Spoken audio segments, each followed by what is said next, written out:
जमिनीचे नकाशे जीर्ण झाल्यामुळे उपलब्ध होत नसल्याने महसूल व भूमी अभिलेख कार्यालयाच्या अनास्थेविरोधात माझगाव ग्रामस्थांनी आज माजी पंचायत समिती सदस्य श्रीकृष्ण उर्फ बाबू सावंत यांच्या नेतृत्वाखाली येथील तहसीलदार कार्यालयासमोर लाक्षणिक उपोषण छेडलं। जोपर्यंत न्याय मिळत नाही तोपर्यंत उपोषण मागे घेणार नाही अशी ठाम भूमिका ग्रामस्थांनी घेतली होती।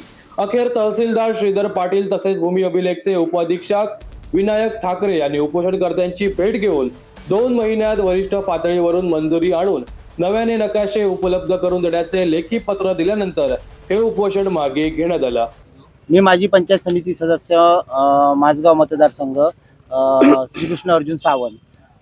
आज आम्ही या 25/6/2026 रोजी या ठिकाणी लाक्षणिक उपोषणासाठी बसलेलो आहोत। कारण माझ्या गावचं जे महसूल रेकॉर्ड आहे, माझ्या गावची जे नकाशे आहेत शेतकऱ्यांचे, हे आज जवळजवळ 35-40 वर्ष जीर्ण झाल्याचा पाठपुरावा भूमी अभिलेखकडनं केला जातो। त्यामुळे आमचे शेतकरी एवढे त्रस्त झालेले आहेत की सर्व ज्या योजना आहेत किंवा त्यांच्या जमिनीचं रेकॉर्ड आहे ते उपलब्ध न झाल्यामुळे त्यांचं अतोनात नुकसान आजपर्यंत होत आहे।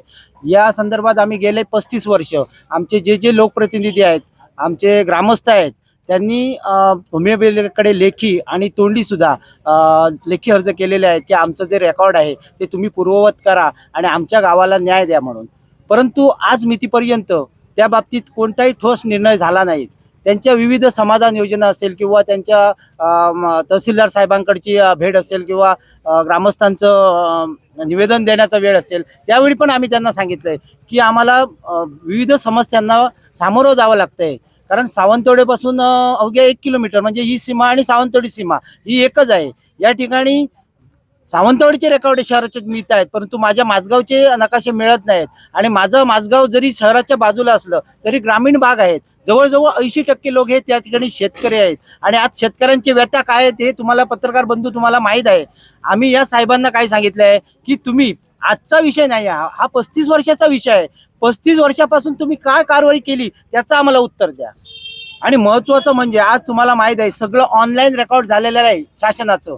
तुम्हाला वैयक्तिक लाभ असू दे, तुम्हाला घरकुल असू दे, वैयक्तिक लाभ सिंचन असू दे, फॉरेस्टचा आहे, वन्य प्राण्यांपासून शेतकऱ्याचं नुकसान झालं असेल तर त्याच्यापासून मिळणारा मोबदला असू दे, हे जिओ टॅगिंग शिवाय किंवा तुमच्या नकाशाशिवाय त्याला कोणताही लाभ मिळत नाहीत। आज आमचे सन्माननीय पालकमंत्री नितेशजी साहेब सुद्धा आमच्या शेतकऱ्यांसाठी तळमळत आहेत। त्याचप्रमाणे आमदार निलेशजी राणे साहेब, आज तुम्हाला माहीत आहे पावसाळी अधिवेशनामध्ये त्यांनी आमच्या जिव्हाळ्याचा प्रश्न तिथे मांडलेला आहे की फॉरेस्टमधनं तुम्हाला माहीत आहे की वन्य प्राण्यांचा एवढा प्रादुर्भाव होतोय किंवा आम्हाला फॉरेस्टमधने रस्ता जाण्यासाठी पारंपरिक सुद्धा मार्ग आम्हाला फॉरेस्ट खातं देत नाही, असे आमचे विषय आहेत ते आज त्यांनी अधिवेशनात मांडलेले आहेत। आमच्या शेतकऱ्यांसाठी तिथे तळमळत आहेत। परंतु आमच्या जिल्ह्यात जे आलेले आहेत अधिकारी, हे क्लास 1 अधिकारी, यांना त्यांचं गांभीर्य नाही। आमच्या शेतकऱ्यांची जी कळकळ आहे ती त्यांना नाही। मी तुमच्या या माध्यमाद्वारे आमच्या या नेत्यांना, सन्माननीय आमचे दादा नारायणजी राणे साहेब, जे आमच्या या सिंधुदुर्ग जिल्ह्याचे शिल्पकार आहेत, ज्यांनी आपलं आयुष्य अवघं या आमच्या लोकांसाठी वाहिलेलं आहे आणि आज त्यांचे पुत्र आज आमच्या गावासाठी, आपल्या ग्रामीण भागांसाठी तळमळत आहेत, त्यांना या माध्यमाद्वारे सांगतोय की साहेब की तुम्ही या ठिकाणी खालच्या लेवलवर लक्ष द्या। शेतकरी आज इथे मरतोय, फक्त एवढंच राहिलंय की घाटावर फास घेतायत, कोकणात फक्त तकली दाबून झोपतायत। आता मी तुम्हाला काय सांगतोय साहेबांना की तुम्ही जे हे काय करताय आमच्यासाठी, ते हे जे अधिकारी आले आहेत ते माजलेले अधिकारी आहेत, त्यांच्यावर जरा लक्ष द्या। वाळू बंद आहे, चिरा बंद आहे, इंदिरा आवासी घरं कशी बांधणार, रमाईची घरं कशी बांधणार, तुम्ही निधी देऊन काय उपयोग आहे? आज मला सांगा, वन्य प्राणी खातायत, सगळं नुकसान करतायत, सौर कुंपण झालेत, मेंटेनन्सला पैसे नाहीत फॉरेस्टकडे, डीपीडीसी त्याचं तुम्ही नियोजन करा साहेब। ह्या ज्या समस्या आहेत ना याच्याकडे साहेब लक्ष द्या। आमचे तुम्ही आधारस्तंभ आहेत। मी सन्माननीय रवींद्र चव्हाण साहेबांना पण याद्वारे सांगू इच्छितोय की तुम्ही आमच्या जिल्ह्याचा खूप विकास केलाय, पण ही जी उपजीविका आहे शेतकऱ्यांची याच्याकडे लक्ष द्या। आम्ही खरंच तुमच्या सर्वांच्या पाठीशी आहे। हे कुठलेही पक्षीय आंदोलन नाही आहे, हे माझ्या गावाचं आहे। हे सगळे जे बसलेले आहेत ग्रामस्थ, हे शेतकरी, इथे कुठल्याही पक्षाचा झेंडा नाही आहे। परंतु जर तुम्हाला खरंच जर कोकणवासियांसाठी काय करायचं आहे, दादांनी आतापर्यंत जे आपलं व्रत चालवलेलं आहे हे जर तुम्हाला चालवायचं असेल तर या समस्यांकडे लक्ष द्या। वाळू पहिली चालू करा, दगड चालू करा, ते लिगली करा, परंतु जी घरं आहेत आम्हाला मंजूर झाली आहेत ती, आणि नकाशे करा, कारण जिओ टॅगिंग नाही। तर आमची ते समाधान होणार नाही. आणि नकाशाचं रेकॉर्ड आजपर्यंत त्यांनी दिरंगाई केली आहे. अशा या जे कर्तव्यात कसूर केले या अधिकाऱ्यांवर पहिल्यांदा कारवाई निलंबनाची करा, अशी आमची ठोस मागणी आहे. जरा लक्ष द्या, हे इतके माजलेले आहेत अधिकारी की तुमची वचक नसल्यामुळे हे असे तुमच्या पुढ्यात फक्त मांजर कसे राहतात, मागणं हे सगळे पैसा छापतायत. मी सांगतोय शेतकरी आला तर दाखला मिळत नाही, पण ऐका साहेब, शेतकरी आला तर दाखला मिळत नाही आणि जमिनीचा व्यवहार असला ना तर कसा नकाशा मिळतो साहेब?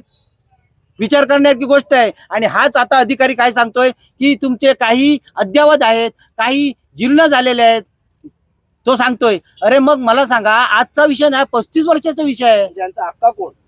हा, त्या सगळ्याचा अक्का कोण आहे? अधिकार कोण? आता आका कोण? बघा, आम्ही तहसीलदारांकडे न्याय मागितला तर तहसीलदार साहेबांनी भूमी अभिलेखकडे पाठवलंय. आता भूमी अभिलेखवाले काय उत्तर देतील त्याचा आम्ही आता हे वाट बघतोय. नाहीतर हे आंदोलन तीव्र होणार आहे. इथून कोणी हलणार नाही. आमच्यावर गुन्हे जरी दाखल झाले तरी ही सुरुवात आहे, पण हे आंदोलन तीव्र होणार, उपोषणाचं आंदोलनात रूपांतर होणार आहे. तोच आरोप करतो हे बोगस आहे. ह्याचं ना पूर्ण सर्वे आहे. कोणाची जमीन विकलेली आहे कोणाला साहेब? ओ, नकाशे तयार करतात त्या व्यवहारापुरते. ही ना रिअल फॅक्ट आहे इथे.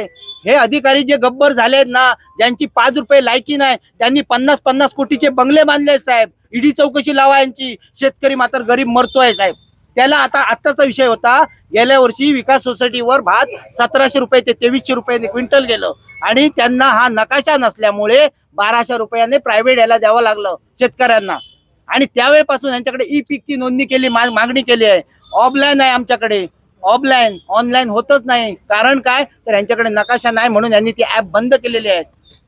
आणि ह्याच्यात पूर्णपणे मरतोय कोण, तर शेतकरी मरतोय. म्हणून मी मगाशी सांगितलंय, माझ्या सर्व नेत्यांना मी हे सांगितलेलं आहे की तुम्हाला जर आमच्यासाठी काय करायचं असेल तर ह्या मुद्द्यावर काम करा.